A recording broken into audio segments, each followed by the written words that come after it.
Good afternoon and welcome to 3 o'clock with SOC. Give me a second while I welcome our Spanish-speaking neighbors. Buenas tardes, gracias por estar con nosotros hoy día en 3 p.m. con SOC.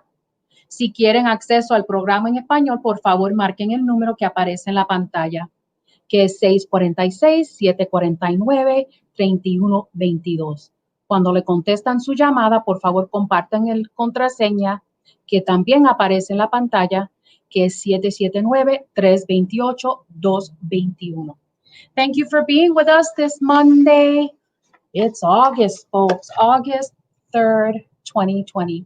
This week, our theme is law enforcement reform, including defunding, that spectrum of ways things could be done. My name is Tammy DeVetta. I'm the Executive Director and Lead Organizer for Southside Organizing Center, SOC, or SOC. If you want pre-recorded or post-recorded copies of this forum, you can get them on our Facebook in English and Spanish and on YouTube. Please know you can contact us still in all the ways you always have, except for in person. We're taking extra precautions because our office, many of our staff and many of you live in a spike COVID-19 zip code, which is 53215, and second to that is 53204. So even though the city has opened up a little more, we are still working all remotely until those two zip codes at least get out of the spike that they're in. But you can call us at 414-672-8090. You can email us at soc@socmilwaukee.org, and you can visit our website at socmilwaukee.org.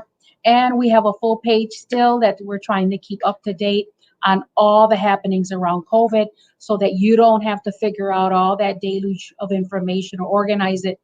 We're trying to do that to help all of us navigate all that information easier.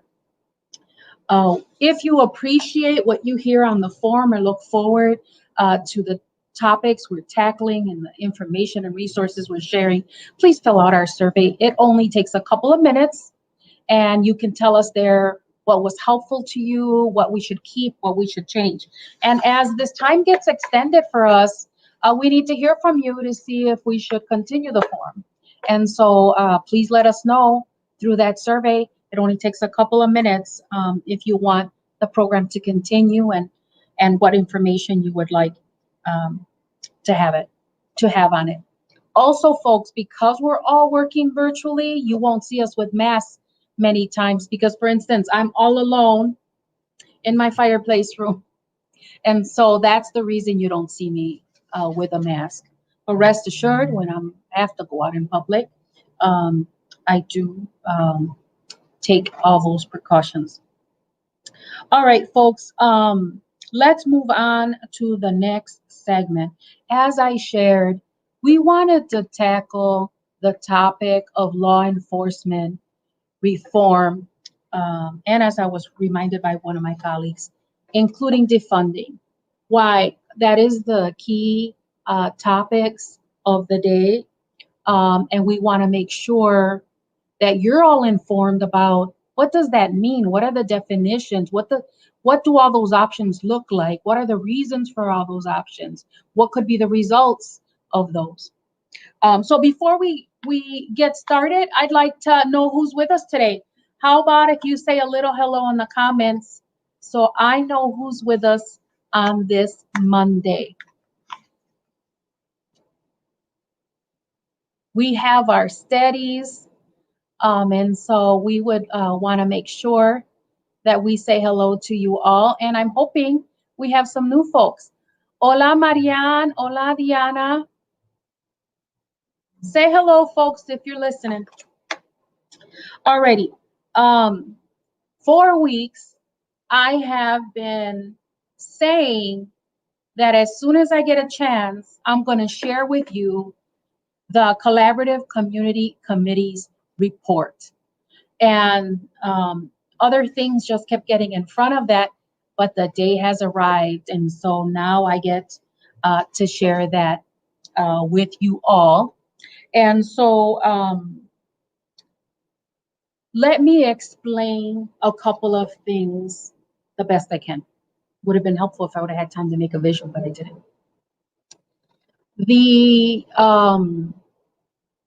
A couple of different bodies that interact with each other, just so you know. We have the police department, and then the chief of police. The chief of police's supervisor is the Fire and Police Commission. The Fire and Police Commission has an administrative office, and they have an executive director and staff. And then above the Fire and Police Commission gets appointed by the mayor, the members, and then they appoint their leadership. They elect their leadership. So the mayor, appoints six. Right now it's 6 people. I think we can go up to 9 or 11. I forget where we left off. And then they elect their officers. And then the mayor also appoints the executive director of the Fire and Police Commission Administrative Office. Now, the Common Council of the city gets to weigh in on those decisions of the mayor. So just so you understand, right, that there's a lot of different bodies involved there. And so the Collaborative Community Committee's report is what I'm going to share now. So I'm going to ask Gabe to bring it on the screen, and then I'm going to try to bring you all through the process that we worked through. Now, point of clarification. You heard me say last week and the week before. The former Collaborative Community Committee that you see on the screen has been renewed. That was a temporary, task force committee to do exactly what I'm going to be sharing, get input from the community and make some recommendations. And because it was temporary, now it's a permanent body, and the name has changed slightly. It is the Community Collaborative Commission. And both of those, the temporary and now the permanent, were affirmed by the Common Council, or the Common Council created them. And now they've been renewed. Just so you know. So same group of people, just sort of on a permanent version of it now, and the name changed slightly. But because we issued the report under that name, all of that stuff is going to stay the same. All right, folks, if you bear with me, I'm going to try to walk you through what took place to get to the report, and then the report and where we are now, just so you all understand what's happening. This is not the only group working on law enforcement reform or police community relations, and I'll talk about that at the end if I have time as well. All right, folks. So we issued this report, or we presented it September of last year. We presented it to a committee of the Common Council, and we presented it to a committee of the Fire and Police Commission. And first of all, we shared it with the community and solicited for some feedback on it as well. There was a session held on the north side, and SOC hosted a session held on the south side. All right, go ahead, Gabe, give me the first slide. So here's what you're going to hear. Who was on that committee? Who did we partner with for research? What was the timeline of that process? How did we get community input? What did that look like? What did we find out from all that once all that community input was compiled? And then we have a special piece, historical and contextual highlights. This is today, but we've had this issue since the beginning of time, I'm sure, when people were trying to help other people behave and when systems were oppressing people from the beginning of time. And so you'll hear about some history and context, and then I can update you on where we are now. So that's what the report's going to look like. And you can gain access to these PowerPoint slides at the Fire and Police Commission website. And we have that link for you. They call it the Collaborative Reform page. And on there, there's 3 or 4 reports you can get. You can get this slide, which is more of a summary slide, and then you can get a more comprehensive slide, a more involved one, and then you can get the full report, which is like almost 80 pages, and it has like all the attachments of stuff to it as well, just so you know. All right, let's go on. So who were the members? The group started larger than it ended, like many groups, right? Like I said, this was a group, it was a committee of the Common Council, and they wanted to partner with leaders in the community. I'll explain about that in a minute. They had an effort at the city that they launched called the Milwaukee Collaborative Reform Initiative. And the whole effort here was in response to the U.S. Department of Justice's review of the police department and the Fire and Police Commission. And when that effort got stalled, that's what launched this work here. Anyway, the key members here were Marquesa Tucker, the director of the African American Roundtable. She did an incredible job, y'all, of being diligent with this group and did an enormous amount of work. And then Fred Royal was the vice chair. I was the treasurer and the research chair. And then we had Donnell Cross from Metcalf Community Bridges, Nate Hamilton, Coalition for Justice, Deborah Huntley from AFSCME Council, Lisa Jones from UBlack, Casey Masters from Safe and Sound, Lanelle Raymond at that time with MPS, Sister Patricia Rogers from the Dominican Center, Jamal Smith from the YW, now he's with OVP, and LaToya Sykes from Our Next Generation. So that was mainly the thrust of the group. We lost members along the way, and that's fine. All right, let's move on to the next slide. So those were the people who were endeavoring to get this work done. We partnered when all the input from the community came back. We partnered with a research collaborator, DeRoot, and they had Cairo Communications as a partner as well. And so we selected them out of a whole process of getting researchers to work with us to compile the data, have another body look at it. Plus, it was tons of work, so someone needed to tackle that. So DeRoot, summarized and analyzed that data, and Cairo did the historical contextual analysis. All right, on to the next slide, please. Now, this took place over about 5 years, the beginning to the end, not our work, but the process. So what happens? You all, I'm sure, are well aware that Dontre Hamilton was killed by a Milwaukee police officer at Arrow Park. And that was April 30th of 2014. And the community had an uprising to that murder.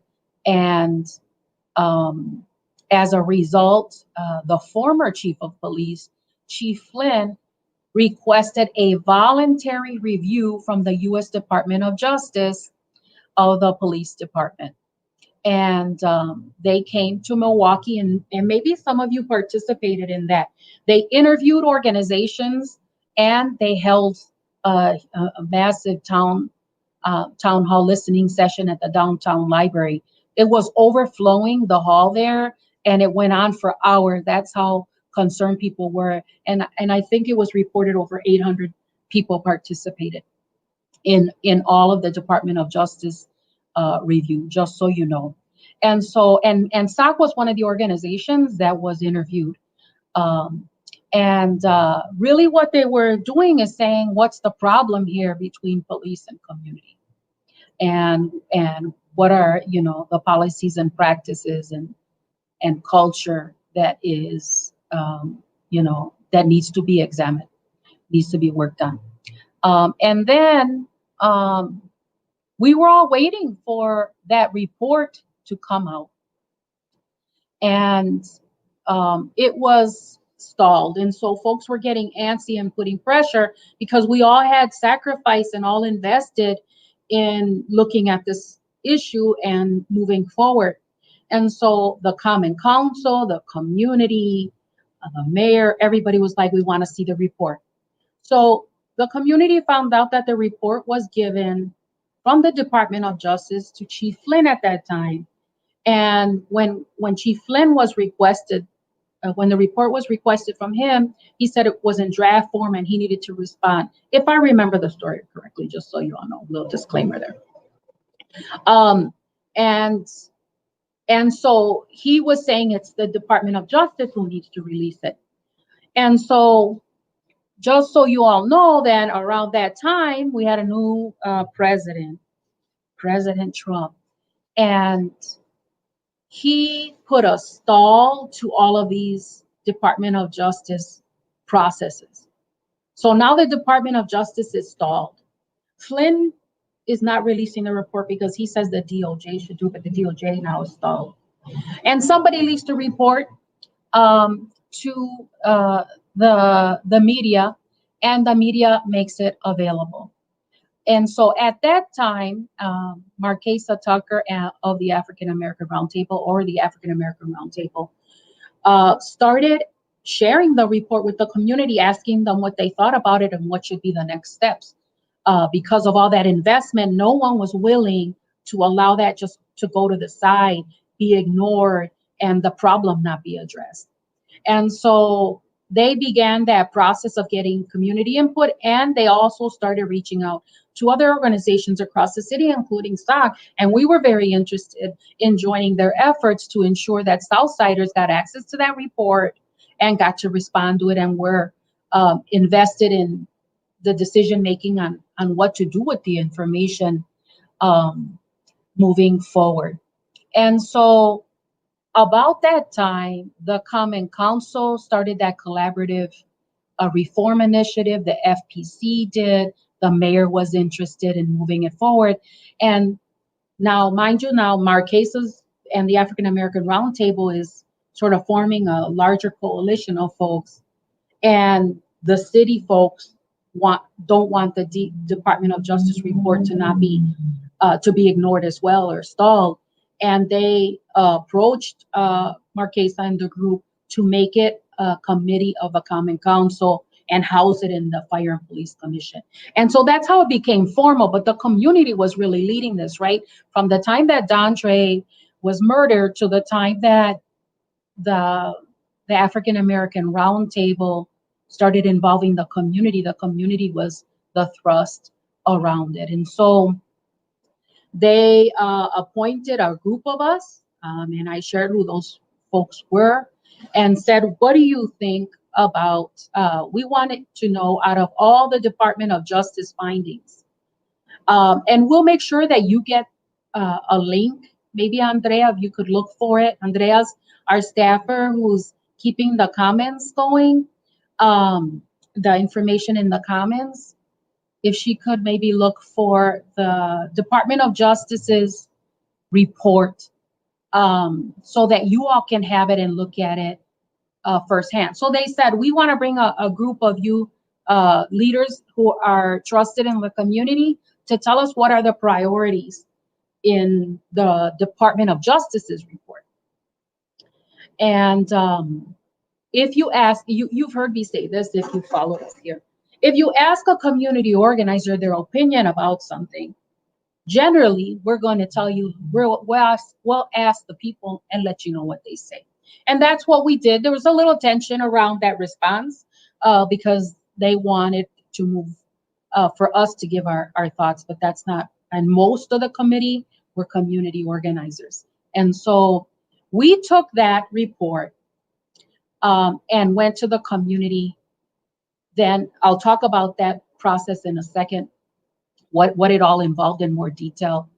And then we finally got the report issued, and we went and presented it, like I told you, to the Common Council and the Fire and Police Commission. And just to, cut to the chase, I'm going to give you the report, but just to cut to the chase, when we presented it to the Fire and Police Commission, now remember, I'm telling you, the Fire and Police Commission are the supervisors of the Chief of Police. They also set standards for the police department. So they're the body who can impact our police system here locally. So we presented to a committee of the Fire and Police Commission, Policy and Standards Committee, or we presented to the full Fire and Police Commissions. They sent it right away to committee, our first recommendation. So we have several recommendations, but they said, let's move on. The first one, we're going to send it to committee. Then the committees have to look at it, discuss, and figure out how to respond and make a recommendation to the larger Fire and Police Commission. That's what we did.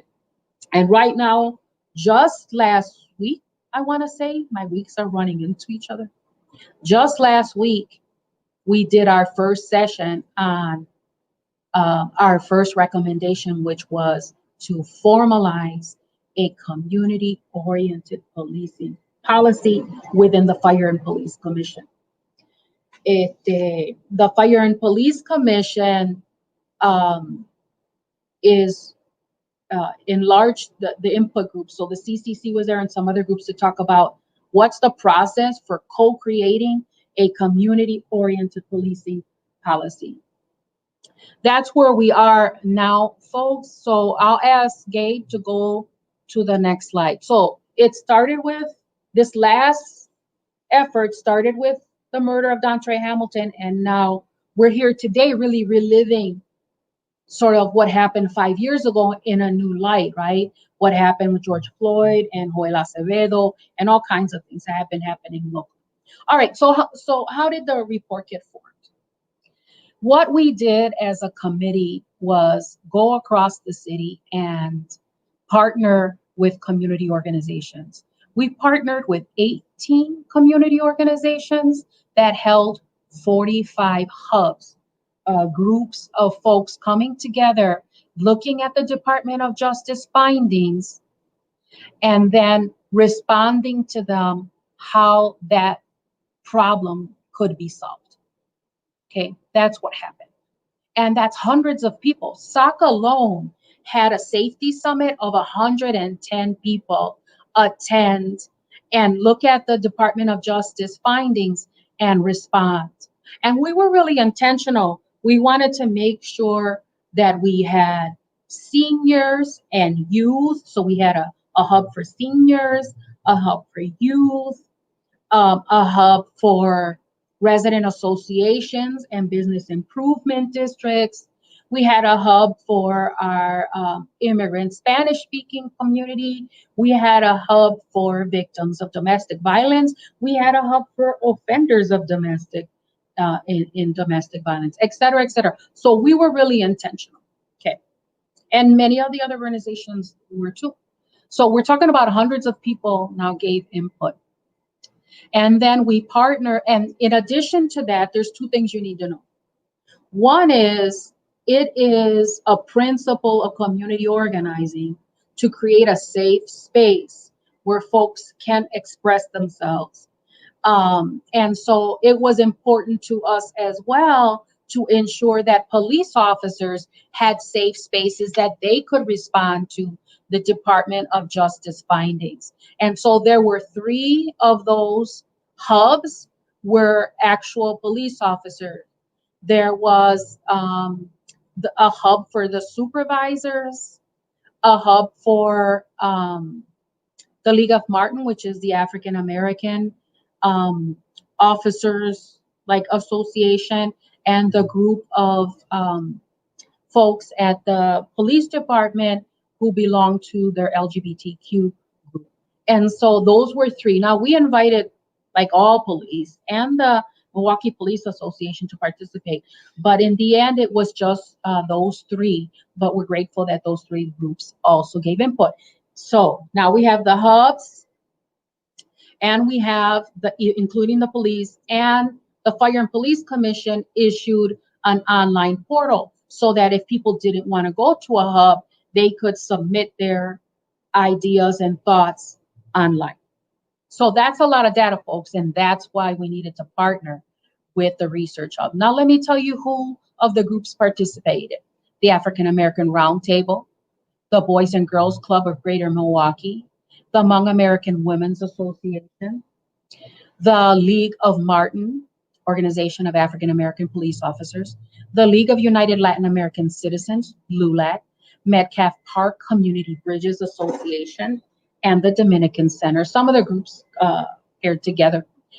MICA, the NAACP Milwaukee, and Felmers Chaney Advisory Council, the Milwaukee County Office on African American Affairs, the Milwaukee Law Enforcement Alliance of Pride, the Milwaukee Police Department Lieutenant and Supervisors, Safe and Sound, us at SOC, Voces de la Frontera, West Care, Wisconsin, and Wisconsin Voices. So pretty widespread group of people. Now, we worked with the researchers, and that took a chunk of time because you can imagine all the data from hundreds of people reviewing that, the DOJ report. And what did they find? They found a couple of different things. They found themes, like the things that people talked about the most regarding the findings. They, for example, it has here participants talked about training across multiple topics. And then there were perspectives, how people talked about and responded to the DOJ. And so in those perspectives, there's a summary of what the community overall perspectives were and the police officer overall perspectives. And then another thing that we did was, now that folks had a chance to respond to the DOJ findings, how did our themes that we found 11 themes, line up to the actual original DOJ report? Because they had, for the sake of argument, they had similar, they had themes as well. Sorry, folks, I'm always paying attention to the cell phone because you can imagine, like, there's a lot of things to manage. We want to make sure we're catching everything for the forum. All right, so there are themes, perspectives, and alignment to the DOJ report. Go ahead, Gabe, to the next slide. What did we find? There were 11 cross-cutting themes. So these topics, you know, that were important to folks crossed over all kinds of areas of the police department and Fire and Police Commission. So civilian oversight. Now, the Fire and Police Commission structurally is supposed to be the body that provides civilian, meaning non-law enforcement, oversight to what's happening in the police department. But why was this group necessary? Because the mayor appoints the members of the Fire and Police Commission and the executive director, folks aren't, and in the past, that body, FPC, has not really been like independently expressive in the authority that they have. Folks weren't always trusting and still aren't always trusting they're an independent body, right? And so civilian oversight still remains a key issue, even though we have the FPC, which is a formal civilian oversight body. And so we've seen a transformation of that body. It really started when Marisabel Cabrera became chair of the Fire and Police Commission. That in recent history really, her leadership really brought that group to walk in its power and independently in a way we haven't seen it in recent history. Okay, civilian oversight, community engagement, how data gets collected and analyzed, diversity in MPD, how officers are evaluated, how their performance is evaluated, state and local laws related to law enforcement, and our budget, our MPD budget, which I'm sure you've heard a lot of controversy about recently. Thus, our theme, law enforcement reform, including defunding, which is one of the theories to go forward, one of the options to go forward.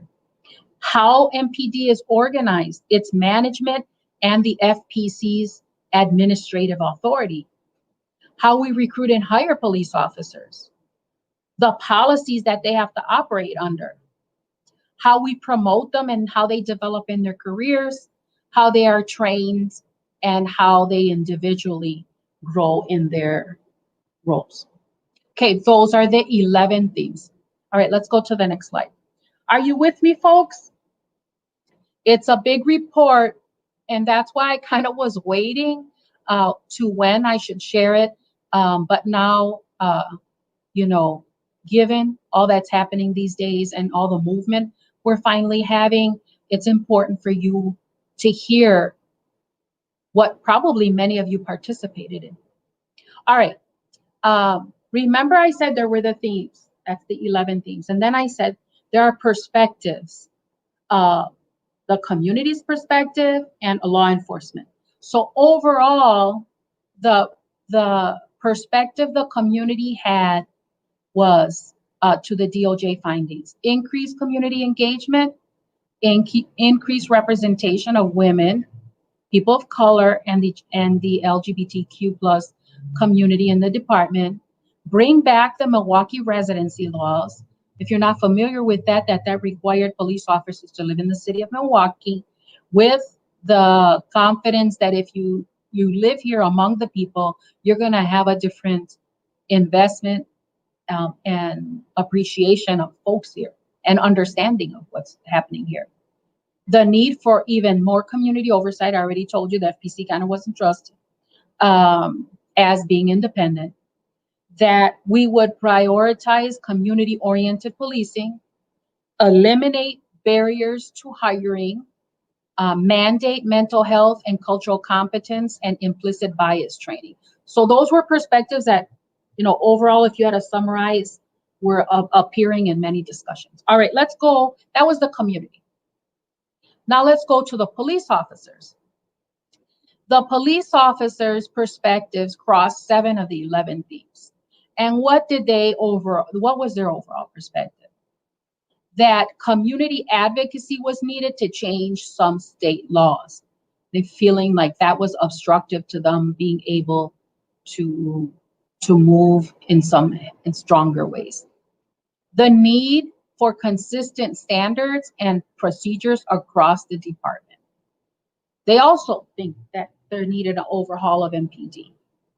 That favoritism and unwarranted promotions needed to stop. They also think that diversity in recruitment was important. They want to increase police community trust building, and they also wanted to prioritize career planning and development. So those were the 2 overall perspectives. All right, let's move on. Now, on the left here of your screen, on the top of the title, you'll see Department of Justice chapter and title. On the right side, you're going to see the number of the CCC themes that we found. So the Department of Justice report is massive. I have it in a binder. But it has these 5 chapters.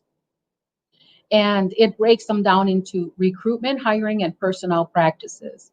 9 of the themes of the CCC talked about that. Chapter 4, community-oriented policing policies. 7 of the themes talk about were aligned with the Department of Justice. Chapter 5, use of force and use of deadly force practices. There were 4 themes that addressed that in the CCC report. Chapter 6, citizen search and stop practices. 4 themes address that. And then finally, the Department of Justice's Chapter 7, systems for supervision, accountability, organizational learning, remediation, and discipline, 6 of the CCC themes. So the purpose of this was to show how much these things were aligned or not. Okay. Now, we still had to take all of this data, and we couldn't address everything at the same time, right? You can't fix everything at the same time across all things. So we had to prioritize what the community wanted prioritized. And how did we do that? What we did was we grouped those 11 themes that I shared with you into groups of similar number of times people talked about it. So how frequently a topic was talked about was the number of times it appeared. What was clear to us was there were 4 groupings based on how often they appear, right? Like the number of times they appeared. Because this was so much work, and let me tell you, it took so much longer than we ever wanted or expected. And there's a debate. I'm on one side of the debate. There's a debate that there were people who didn't want the report to come out, and so there were folks who were making it difficult and extending our time and trying to tire us out. And there was chaos at times, etc., and lots of fights. And then other folks were like, no, it's just a new thing, and we didn't know how to do this. But just so y'all know, I'm in the camp of we were obstructed because folks didn't want us to move forward because they couldn't control. I said it many times. You can't put a group of organizers in a room and think you're gonna control us. We're just not that kind of folk. We're not capable of being co-opted like that. And so there was a struggle. Anyway, you want to hear the drama and the real anyway, right? Like you just don't want the report. You need to hear some of the editorials. And people can debate one way or another. I told you there's two sides. But it's important for me to be transparent with you all about my experience and what the group was feeling, the majority of the group, not all the group either. All right, so out of those 4 groups that those 11 themes fell into, here's the thing. We didn't have enough time to do all of them because it took a lot of time. I'm gonna tell you why. We could only tackle the top 2 out of the 4 groups of themes. Why? Because we wanted to be diligent and we wanted to be mindful and we wanted to be good stewards of what you were telling us.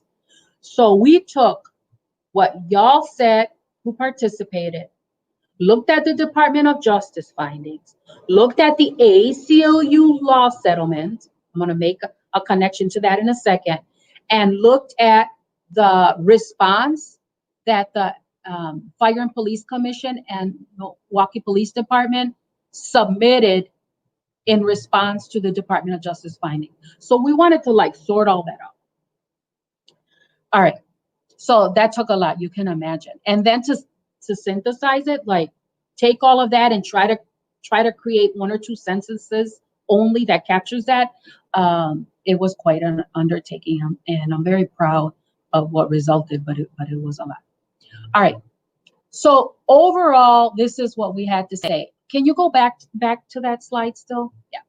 Overall, what our report recommended is there wasn't anything in the Department of Justice findings that disagrees with the CCC input. So our first recommendation is do what the DOJ said to do. Do the Department of Justice findings and recommendations. And then in addition to that, we wanted to raise up what you all said. And we said, and if it is not implemented, make it a part of performance issues. Like there has to be a consequence if people aren't wanting to move forward or refusing to or obstructing or whatever. Okay, now we can move to the next slide. All right, so 45 hubs, 18 organizations, hundreds of people, 11 themes. The top recommendation that came out of all of that was community engagement theme. That was theme number 2. It was raised 141 times in the community input data. That's how many times it was brought up. So what was our recommendation? That the Fire and Police Commission create a formal community-oriented policing policy. Now, the police department already has an informal practice of that, but this was, now if it's in the FPC policy, it's law, right? And then we also added what are some practice changes or things that they can emphasize related to community-oriented policing. And what we recommended is the CCC is still greatly needed, even though we have an FPC. Why? The CCC had more credibility with the folks. We're organizers for the most part. We're doing frontline work. And there were still concerns about if the FPC was an independent organization and if they were walking in the power that is their responsibility. And then so one was make sure the CCC lives, and there was quite a fight around the CCC, and as you all know, we're here. That fight was won. And then ensure that the community-oriented policing policy is implemented across all areas, not just one area. All right, so that was the first recommendation, and as I shared with you, the cut to the chase is as soon as the FPC heard it at our first presentation, they sent it to a committee to dig in, and now we had our first session. That was September, and just last week we had our first session with the Fire and Police Commission, that same committee, and some other groups to say what is community-oriented policing.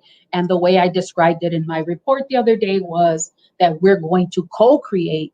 What does that mean? Because the police have their own definition and their own ways of practicing it. But our argument and our suggestion was we have to have a combined definition of what that is and what it looks like in order for that to be successful. All right, so that was our first recommendation. I'm going to go a little quick through the other ones because we're running out of time. Recommendation number 2. Recommendation number 2 had to do with training and professional development. It was theme number 11. It was raised 112 times in the data. And what's the policy? Is that the CO, again, just reminding the FPC that the community-oriented policing policy will be integrated into this area as well, including what the DOJ had to say. And what is a policy that we recommend take place? That we have to watch out for the mental health of our police officers, given the type of work that they do.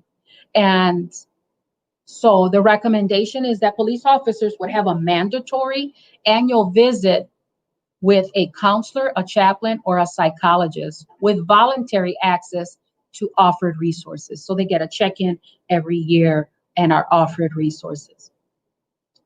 What are some practices that could change to better things?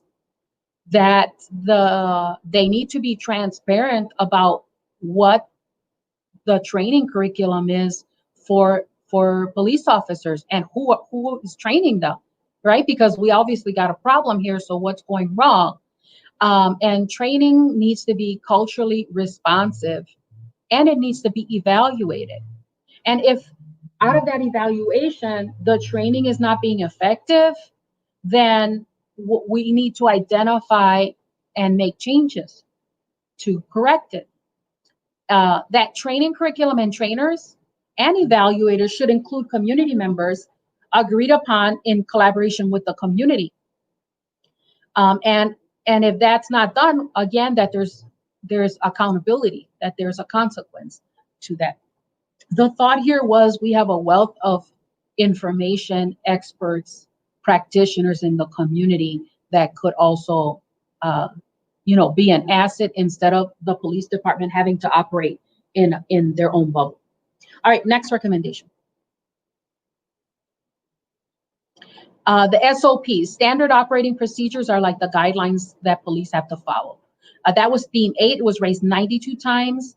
And then what's the policy recommendations? We don't have time, folks, to go through all of these. The details of this are in the full report. I'm going through the summary on the slides. The details are in the full report, which I believe Andrea gave you a link to. So what the findings recommended was to prioritize the SOPs under the ACLU agreement. Okay, why are we mentioning the ACLU agreement? So the CCC is doing its job. During that process, the ACLU comes to a settlement agreement with the city of Milwaukee over that stop and frisk problem that the police department had. As part of that settlement agreement, they name the CCC, the ACLU does, as their civilian oversight committee. Because in there, they have a body that's going to be continuing to engage the community and, watch. And so now we're doing our work and the ACLU names us as their committee, and we say we can't do any of that work until we finish our task, just so y'all know. All right, so the recommendation is handle that stuff that the ACLU lawsuit, law settlement listed, and then these standard operating procedures. Now, I'm not going to be able to, I don't remember what each of them is specifically, so you'll have to look in the report.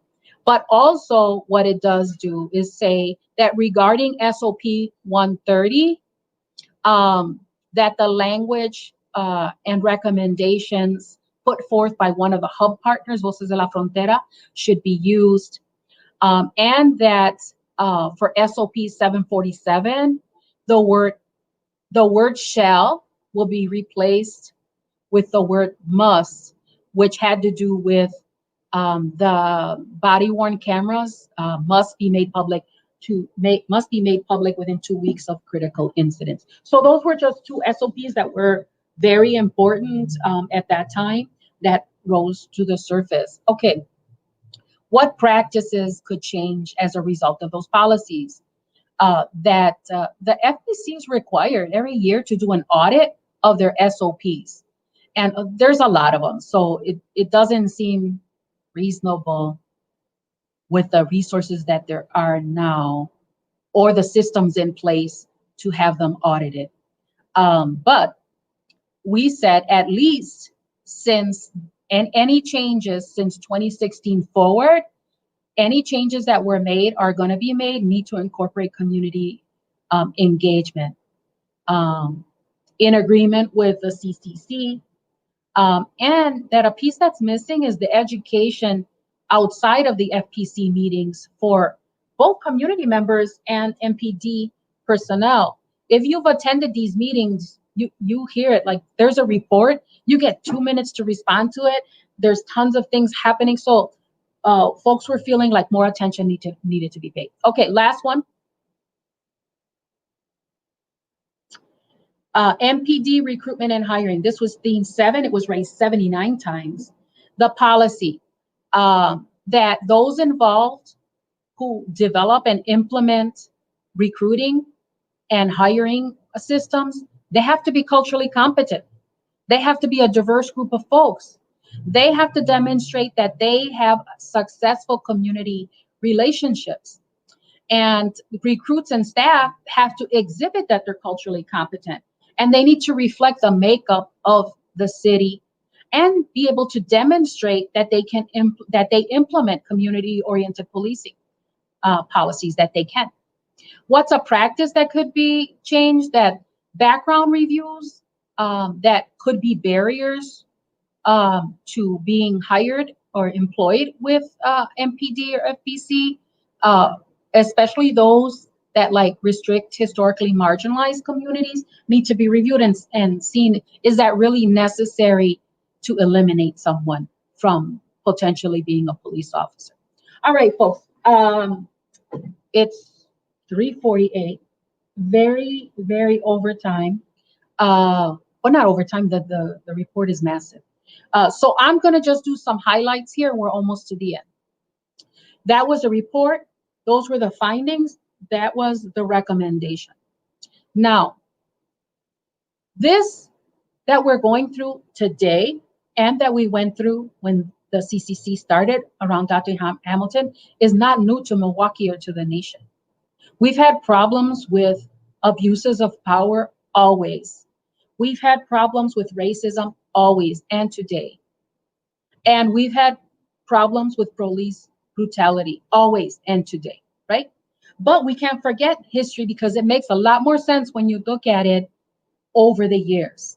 So Cairo Communications was our research partner who did this piece.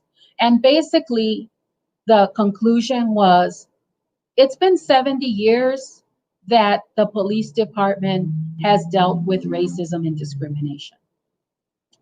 Oftentimes the police of chiefs have tried to implement some changes, but there's been resistance from the rank and file officers and the Milwaukee Police Association. The the police department and the city have both not been successful in addressing the issues of race and discrimination. And that's a reflection of our broader society. It's not just Milwaukee, right? The force by police, mass incarceration, racial disparities, arrest and detentions. Distrust of the police is not just a Milwaukee issue for many people of color. All right. So that's what the review found, the contextual highlight. Let's go to the next slide, please. All right. Other components, criminal justice issues, have to do with race, social justice, immigration, poverty, privilege, class, and power. Residents and activists have often protested socially, social and political injustices, to try to force the police department to implement positive changes. Oftentimes, these voices were not heard or valued. That's why we're fighting so hard again now.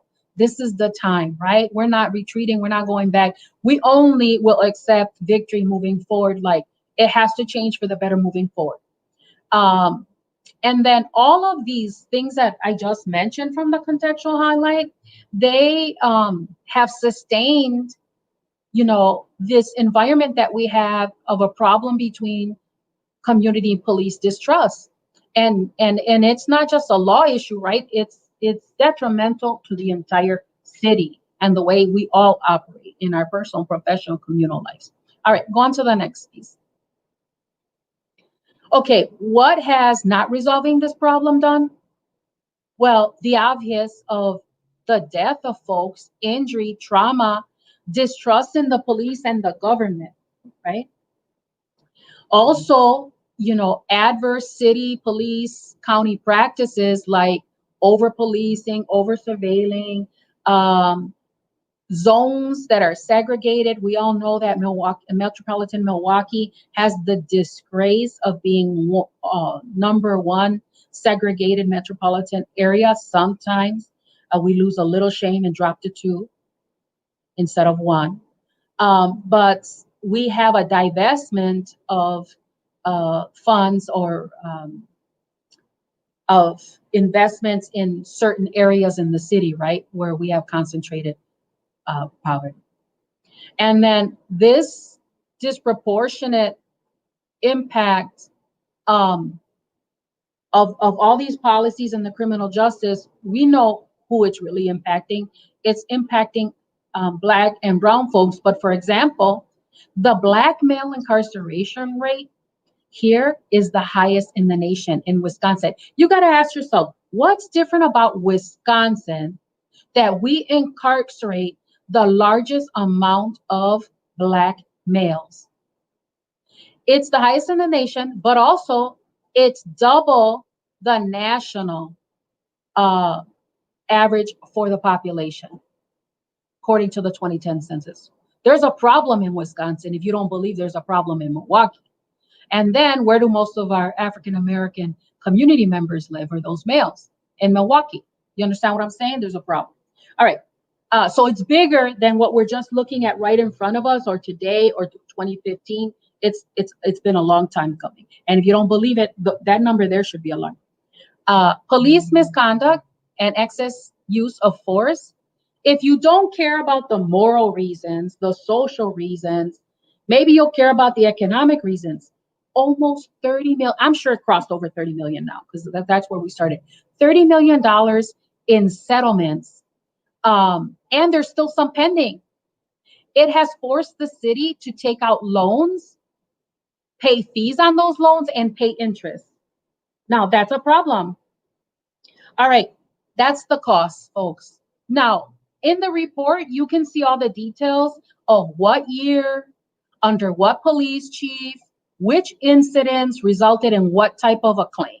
Now, we stopped this for our report, right? Since then, there's probably been more claims, but that's what you can see. There's been 15 cases, 2 class action suits, and, $30 million in this period of time. Okay, go on, Gabe. Okay, folks, that is the CCC report. That's why I was waiting. It's very, very involved. But you needed to know the extent to which we were committed to ensuring that your voice was not going to be ignored, even when the president halted the Department of Justice findings, that layer. And since then, this is why we have been so lifting up the CCC, because really what we're doing is lifting up your voices. Now, do you anybody have any questions about the report? I know it was a lot, but you needed you. I promised that you were gonna hear all about it, and tuve que cumplir. I had to fulfill that. Hola, Maria Alicia. All right, folks. Go ahead and submit your questions that you have. I'm happy to answer whatever I'm capable of. And what's the next step? I told you we met with the FPC committee and with other groups. And the process of what's going to happen next with community and police relations is moving forward. What is that going to look like? We all have to pay attention. Community-oriented policing, like we know that that's going to happen. What does it look like? Well, we all have to dig in and, like I said earlier, co-create that. All right, I'll wait and see if you guys have questions. We're gonna skip our COVID segment. Marlene can share tomorrow. She did some work to try to centralize all the places you can get tested, public and private. And so she's gonna share that tomorrow. And then I'm gonna ask Gabe to come on and give us a quick update, civic engagement piece she was gonna share. Hi, Gabe. Hello, hello. So just want to let you all know that early voting has started and it's going on now. So the express sites that you can see on the left side are the Zeidler Municipal Building, Manitoba School, and Midtown Center. And that's now through August 9th, Monday through Friday, 9 a.m. to 5 p.m., Saturday and Sunday, 10 a.m. to 3 p.m. And there are some more limited sites. That means one voter at a time at the Bayview Library, Mitchell Street Library, and Zablocki Library. And that's Tuesdays, Thursdays, and Saturdays, 9 a.m. to 3 p.m. And just some additional things to keep in mind. Staff is available to sign as your witness at these locations. So if you're going to turn in your absentee ballot, there's people there that can sign as your witness. And keep in mind, these locations are for early voting and places that you can drop off your absentee ballot. And it is recommended, if you're able to drop off your absentee ballot at this point instead of mailing it, to avoid any holdups in postage. But obviously, if you are immunocompromised or don't have the ability to get to one of these locations or can't give your ballot to somebody that can take it there, because it can be taken by someone who isn't you, mail it in. But if you're able to take it to one of those drop-off places. And then also there is voter registration available at these locations, voting assistance available, and also you can still request your absentee ballot at myvote.wisconsin.gov. The deadline to request it is this Thursday, August 6th at 5 p.m. But keep in mind that the Milwaukee Election Commission is saying that in order to return it in time for next week's election, today is the most realistic day to be requesting your absentee ballot. So make sure you get that request in as soon as possible, because there is a lot of absentee ballots getting requested again and many more getting sent in. So just keep that in mind and get that requested as soon as possible. Something else I want to share that came out over the weekend was that the Census Bureau is cutting short their time to go their door knocking efforts for the 2020 census. So what does that mean? Instead of having people out in the field knocking on doors to the houses that haven't responded already to the census, however, online, by phone, or by mail, people go out and knock on the doors to get that information. And instead of it going until October 31st, which was announced back in April in response to the pandemic, they are cutting it by a month to September 30th. So those, the self-response time and the door knockers in the field will only be out until September 30th, which is extremely terrible because we have such low responses right now. And I mean, just in what I share with you all on Fridays, it's clear that there's still very low response rates in certain areas of the South Side.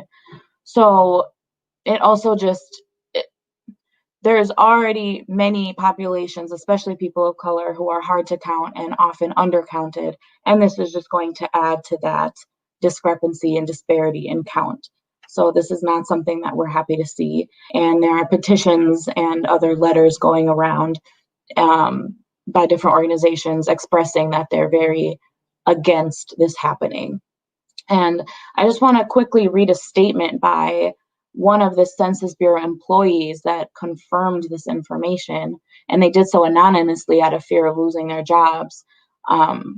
They said, "It's going to be impossible to complete the count in time. I'm very fearful we're going to have a massive undercount." And only about 4 out of 10 households nationwide have, or 4 out of 10 households have still not participated. So that's an extremely high amount. And now more than ever, it's super important to be filling out the census and making sure that you are making sure all of your loved ones are counted, your family, your neighbors, your friends.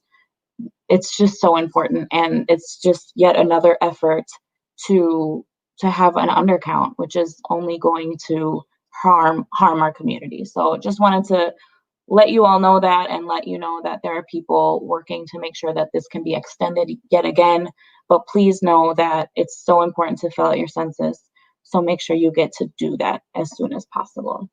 That's all I have for you all today. I'll pass it back to Tammy, and I will be with you later in the week.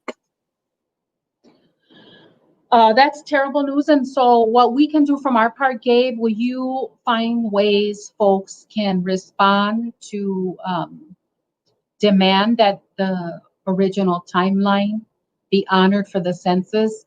We'll have a Facebook post for you all folks to know how you can get involved with that effort. And I am going to bring Marlene on, so at least she can share with us a reminder about our Mask Up. Hi, everyone. So I'd like to remind everyone that you are being challenged by SOC to wear your masks and put a selfie of yourself up on your social media platforms and tag 3 friends so they can also wear their masks. We're trying to build community and awareness around the Mask Up Challenge, and we want to challenge your friends and your family to wear your mask everywhere you go. And so, as you can see here, our fellow coworkers have also promised and pledged to wear their masks everywhere. May that be a cloth mask or a normal mask or a scarf. You can wear anything around your nose and mouth to protect others and yourself around you. These are youth, and they've also pledged to wear their masks everywhere they go in Milwaukee, and we hope that you do the same as well. And now I'll give it back to Tammy. All right, folks, I want to remind you that this week we're tackling law enforcement reform, including defunding, so we can all understand all of those concepts better, all of those options better. Our solidarity was with protesters on the front line. They're continuing to keep that going. We're so proud of them and so grateful to them, and that our thoughts and prayers continue to be with you all who are impacted by COVID as we learn even about more deaths of Southsiders. Please be safe, fill out the survey, and I'll leave you with thank yous for those of you who partnered with us with your donations. I just wanted to mention one thing that I forgot real quick. Is this flyer, because of what's happening with the census and the fact that they are reducing the amount of time that census takers can be out making sure we're getting people counted. It's now more important than ever, especially for bilingual folks who speak Spanish and English, to get a job as a census taker so we can have as many people out there taking the information as possible and getting people counted. So I just wanted to share this flyer. You can apply online, 2020census.gov/jobs. it's $20 an hour to be out there taking the information for the census. So consider that. And that will also be in a post for all of you later on. And now I will play the... Give me a second, Gabe. We have a question I want to respond to. Hola, Okay. Malaya. How do you think getting feedback for moving towards community-oriented policing will look like if we continue to be limited to smaller group in-person online? What do you think, Malaya? Like, if you're referring to the FPC's attendance at their meetings and committee work, ensuring that folks get access to that, or are you referring to expanding the CCC potentially? How can that happen? Our original thoughts were to fund the CCC sufficiently to ensure that folks had the capacity to engage their constituents. That's what we sort of pushed for the first time, and we're continuing to push, to not just always ask the community to be engaged without resourcing it, but to resource it sufficiently so that groups can have the capacity to get resident engagement. But if you have thoughts, please do share. All right, folks, now we're going to leave you with our thank you video. Be safe.